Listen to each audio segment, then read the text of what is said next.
ICT or Information and Communications Technology or technologies is the infrastructure and components that enable modern computing. Although there is no single universal definition of ICT, the term is generally accepted to mean all devices, networking components, applications, and systems that combine, allow people and organizations to interact in the digital world. Effects of ICT in the field of education, communication, and business. In the field of education, question number 1. What are the benefits using ICT in your studies? As an edX student, ICT provides me a lot of access for information and resources. For example, our research and assignment, and it helps me learn easily and effectively by the proper use of internet. So, in the field of education, ICT plays a vital role in my academic journey. Through ICT, it enables me to develop essential skills such as critical thinking skills and analytical skills. And also, ICT makes learning more engaging and interactive. Question number 2. What are some tips that you can give as a student when using ICT? So as a responsible ICT user, I also practice time management. I limit myself from excessively using social media and non-academic apps to avoid distraction in my studies. So, as a responsible user of ICT, it is important to establish a healthy balance between the use of ICT and study focus. Set specific time for checking emails, social medias, and messages. By setting boundaries, you'll avoid distractions and procrastination in your studies. In the field of business, how did you first discover the use of social media in promoting your business?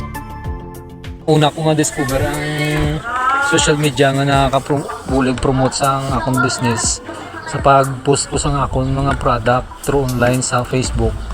Kag dito nga nagsugod nga nagdamo ang akong mga regular customers.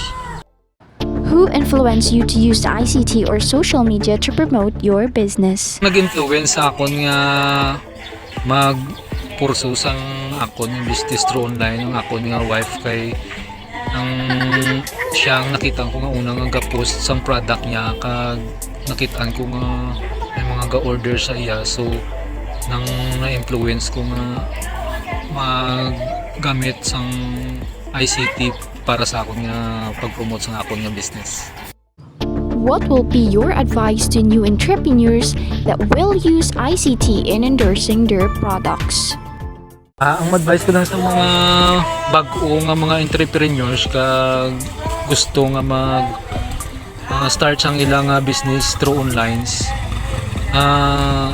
Siguro mga advices ko lang quality ang inyong the first ang inyong pictures kay kung sa online ang basihan sa mga customers ang pictures, and then kung like for example mag-order sila, make sure nyo man ang quality sa inyong product na ibenta sa ila kag para nga magsigi-sigi ang inyong ang ila pag-order sa inyo kag pwede nila i-recommend sa ila nga mga kilala. So the bottom line gid nga sa business nga imo gid nga i-ensure ang quality sang product kag in marketing mo gid nga always post your product online kay the more nga ga-post ko kada adlaw, so it means nga damo sang mga customers, potential customers online nga makita nila mga post mo. Information and Communication Technology, transforming education, revolutionizing business, and building a better future.